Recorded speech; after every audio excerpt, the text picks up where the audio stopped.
Viewers কেমন আছেন সবাই? খুব বেশি ভালো নেই তাই না? ভালো না থাকারই কথা। সবাই ভিসা প্রত্যাশী এবং কারোরই কাঙ্ক্ষিত স্বপ্নটি পূরণ হচ্ছে না। কষ্টটা আমি বুঝি, কারণ আমিও ভুক্তভোগী। সাউথ কোরিয়াতে দীর্ঘ 5টি বছর অপেক্ষা করার পর ফ্লাইট ডেট পড়ার পরও আমি যেতে পারি, কিন্তু কিছুই করার নেই।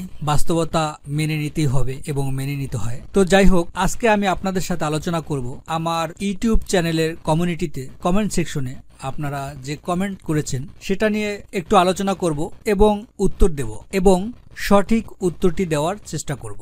এক্ষেত্রে হয়তোবা আপনাদের আকাঙ্ক্ষা পূরণ হবে না এবং পক্ষে বিপক্ষে আপনাদের মতামত থাকতেই পারে। আমি আপনাদের মতামতকে সম্মান জানাই, তবে আমি চেষ্টা করব সঠিক বিষয়টি তুলে ধরার জন্য এবং আমার মতবাদ ব্যক্ত করার জন্য।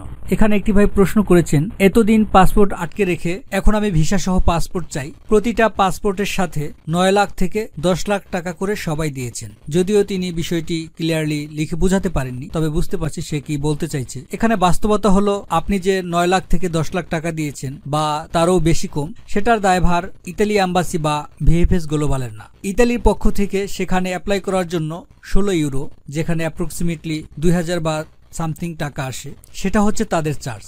আর বাংলাদেশের ভিএফএস গ্লোবালের চার্জ আগে ছিল 15,670 টাকা, বর্তমানে 17,980 টাকা। এই টোটাল 20,000 টাকা হচ্ছে আপনার চার্জ পুরো ভিসা প্রক্রিয়ার ক্ষেত্রে, এবং সেটা নন রিফান্ডেবল, মানে ফেরত দেওয়া হবে না, সেটা তারা বলেই দিচ্ছে। এখন আপনি যে 9 থেকে 10 লাখ টাকা বা আরো টাকা খরচ করেছেন, সেটা কিন্তু ইতালি এম্বাসি বা ভিএফএস গ্লোবালকে দেন নাই। এটা দায়ভার তাদের না, এটার দায় সম্পূর্ণ আপনার। সেটা আপনি দালালকে দিয়েছেন, এবং দালাল যদি আরো বেশি ডোনেশন বা টাকা দিয়ে নুল্লস্তা উঠায়, সেটাও আইনগতভাবে বেআইনি এবং সেটা একটা অপরাধ। সুতরাং সেটা তো আপনি লিগালি না, বরঞ্চ আপনি অনেক বড় অপরাধী নুল্লস্তা জালিয়াতের জন্য। আর এই ক্ষেত্রেই বাংলাদেশের জন্য সমস্যাটা হয়েছে। এখানে আরেক ভাই প্রশ্ন করেছেন, ভাইজান মে মাসের 6 তারিখে ইমেল করেছিলাম, এখনো কোনো খবর নাই। আর কতদিন ওয়েট করতে হবে ভাই বলতে পারেন? না, এটা বলা সম্ভব না। বর্তমান সিস্টেমে ভিএফএস গ্লোবাল তাদের প্রক্রিয়া অনুযায়ী তারা অ্যাপয়েন্টমেন্টের ডেট দিবেন। সেখানে আসলে কারোরই বলার কোনো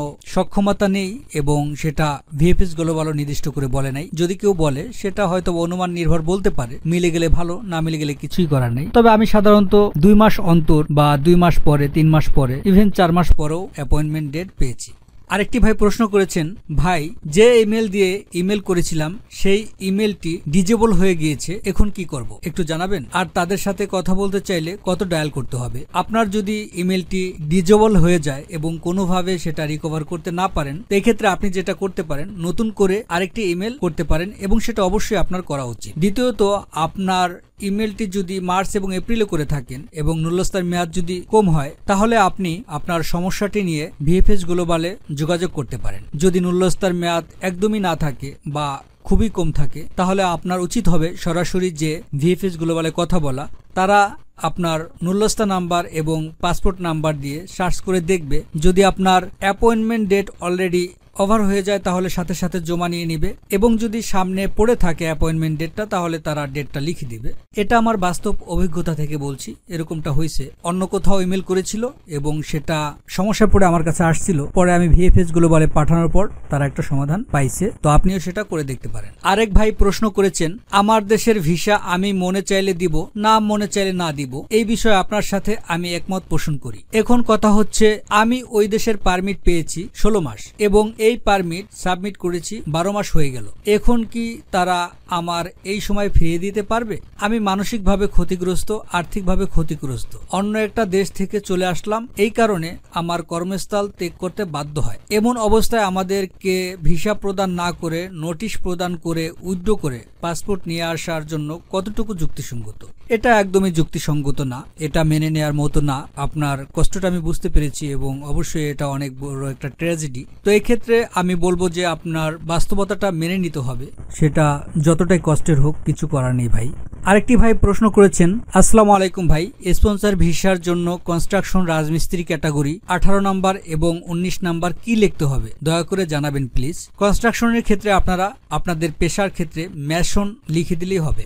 আরেক ভাই প্রশ্ন করেছেন, ভাই কথা হচ্ছে যাদের অরিজিনাল কাগজ এবং মালিকও ঠিক আছে তারপরেও তাদেরকে কেন ভিসা সহ পাসপোর্ট দেওয়া হচ্ছে না? 1 বছর ধরে এভাবে রেখে দিয়েছে, এটার কোনো ব্যাখ্যা আছে আপনার কাছে? ভাই আপনি যেহেতু ব্যাখ্যা চাইছেন, আমি আপনাকে অবশ্যই ব্যাখ্যাটা দিব এবং অবশ্যই এটার একটা ব্যাখ্যা আছে।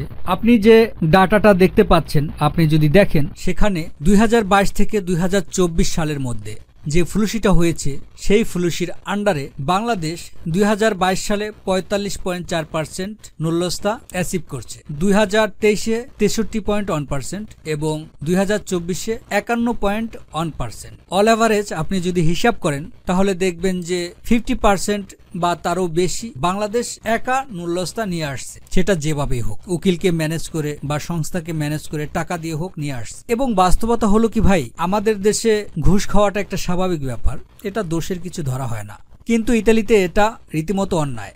এই যে টাকা দিয়ে নুল্যস্তা উঠেছে, ভিসা বেচা কেনা করেছে, এটা তাদের চোখে বড় একটা অপরাধ। পয়েন্ট 1। দ্বিতীয় যে পয়েন্ট সেটা হচ্ছে 32টা দেশ থেকে তারা যদি 2024-এর কথা বলি তাহলে 1,51,000 লোক নিবে এবং 2022 থেকে 2024-এ যদি এভারেজ করি তাহলে 50%-এরও বেশি নুল্যস্তা যেহেতু বাংলাদেশের পক্ষে এসেছে, তাহলে বলা যায় যে 31টা দেশের ইতালিয়ান এম্বাসির যে চাপ সেটা বাংলাদেশের ইতালিয়ান এম্বাসির উপর একা এসে পড়েছে। একটা দেশের দূতাবাসের যে ব্যয়ভার সেটা কিন্তু ওই দেশই বহন করে, কর্মী নিয়োগ করে ঠিক ওই দেশই।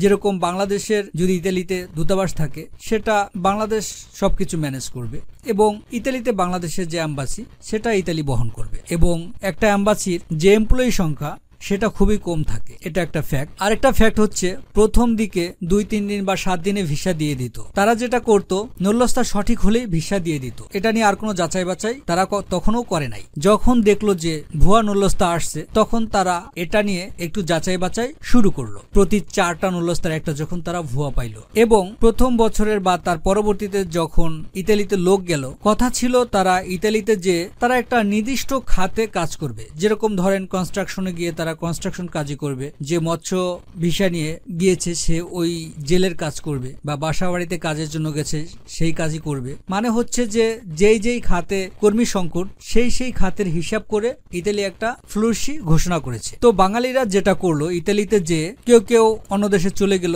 কেউ অন্য জায়গায় কাজ করলো, মাত্র 100 জনে 2 জন ঠিক ওই কোম্পানির কাজ করলো, এটা একটা ফ্যাক্ট। এই জন্য আসলে এই ভিসার ব্যাপারে মালিক যাচাই বাছাইয়ের ক্ষেত্রে তারা সময় নিচ্ছে। আপনারা অনেকে প্রশ্ন করেন যে সিরিয়াল কেন মেনটেন হয় না, সেক্ষেত্রেও হচ্ছে তারা মালিককে মেল করে এবং মালিক যদি সেটা রেসপন্স না করে সেটা ডিলে হয়। যেহেতু নুল্যস্তা সঠিক তারা বাদও দিতে পারে না, আবার মালিক রেসপন্স করছে না, ওখানে যাচাই বাছাই প্রক্রিয়াটা ওখানে তাদের একটা সন্দেহ থেকে যায়। সবকিছু মিলে আসলে এটা ধীরগতি হচ্ছে এবং এই ব্যাখ্যাটা ইতালিয়ান অ্যাম্বাসেডর দিয়েছেন, আমি সেই পরিপ্রেক্ষিতে বললাম এবং সবকিছু বিবেচনায় বললাম। তো ভিউয়ার্স, এই ছিল আজকের আলোচ্য বিষয়। আমি জাস্ট আমার অভিজ্ঞতা থেকে আমার মতামত ব্যক্ত করলাম। আপনারা বিষয়টি কিভাবে নেবেন এবং আপনাদের চিন্তাধারা কি সেটা একান্তই আপনার। তো এই ছিল আজকের মতামত। যদি ভিডিওটি ভালো লেগে থাকে লাইক দিয়ে চ্যানেলটি সাবস্ক্রাইব করে রাখবেন। ধন্যবাদ সবাইকে, ভালো থাকবেন সবাই।